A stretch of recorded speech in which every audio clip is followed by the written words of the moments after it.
যেসব আপু ভাইয়েরা আছেন ভর্তা অনেক পছন্দ করেন, ভিডিওটা কিন্তু তাদের জন্য। আসসালামু আলাইকুম, সবাই কেমন আছেন? দোয়া করি সবাই ভালো থাকেন। চলেন ভিডিওটা শুরু করি। এই দেখেন হচ্ছে যে আমি বেগুন আর হচ্ছে টমেটো আর কিছু কাঁচামরিচ আর হচ্ছে 2টা রসুনের কোয়া, এগুলো হচ্ছে আমি ভেজে নিতেছি। আর বেগুনের ভিতরে কিন্তু আমি হলুদ দিইনি, শুধু লবণ দিয়ে ভাজতেছি, যেহেতু এটা ভর্তা করব। আর অনেক আপু ভাইয়েরা আছেন ভর্তা কিন্তু অনেক পছন্দ করেন, আমি নিজেও অনেক ভর্তা পছন্দ করি। আসলে ভর্তা যেদিন করি সেদিন কিন্তু একটু ভাত বেশি খাওয়া হয়, সবাই কিন্তু ভর্তা অনেক পছন্দ করে। যাই হোক, এই দেখেন, আর যদি হয় ঝাল ঝাল ভর্তা শুকনা মরিচ দিয়ে, তাহলে তো কোনো কথাই নাই। আর হচ্ছে এই দেখেন, আমি কিন্তু আলু সিম আগে থেকে সিদ্ধ করে রাখছিলাম।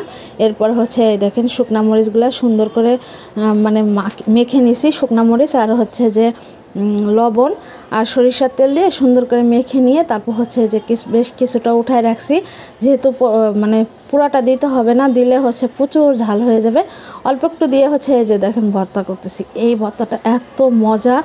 আর হচ্ছে এই দেখেন টমেটো আর হচ্ছে যে বেগুনটা আমি ভর্তা করতেছি, এটার মধ্যে কিন্তু কিছু কাঁচামরিচও দিব।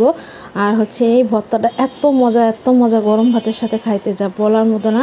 আপনারা অবশ্যই এভাবে ভর্তা করে খাবেন, অবশ্যই ভালো লাগবে। আর হচ্ছে এই যে শীত এসে গেছে, কিন্তু এখন কিন্তু ভর্তা ভাত অনেক ভালো লাগে। দেখেন আমি হচ্ছে একটু লবণ দিয়ে নিতেছিলাম, আর হচ্ছে এখন আমি সরিষার তেল দিয়ে দিব। আর এই যে এখান থেকে অল্প একটু নিয়ে আবার এটার মধ্যে দিয়ে দিলাম, যেহেতু মাখা হয়ে গেছে। এখন হচ্ছে আমি একটু সরিষার তেল দিয়ে আরও সুন্দর করে মেখে নিব।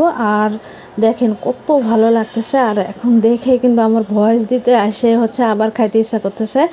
এখনও হচ্ছে যে দেখেন সুন্দর করে হচ্ছে এটাকে মিক্স করে নিতে হবে, মেখে নিতে হবে আর কি। যাই হোক, আপনারা কিন্তু যে যেখান থেকে দেখতেছেন ভিডিওটা, অবশ্যই যারা ভর্তা পছন্দ করেন তারা কিন্তু কমেন্ট বক্সে সবাই চলে আসেন, অবশ্যই কমেন্ট করেন।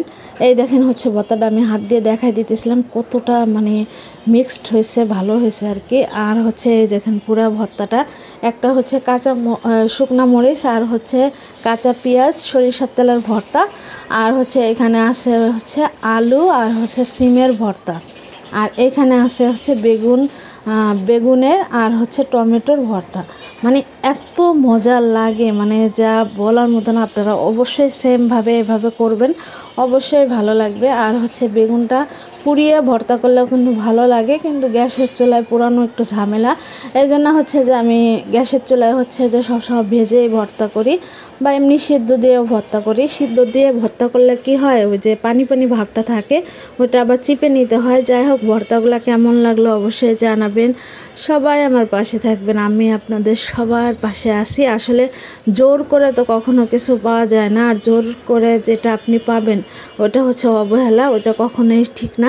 সবাই ভালো থাকবেন, আল্লাহ হাফেজ।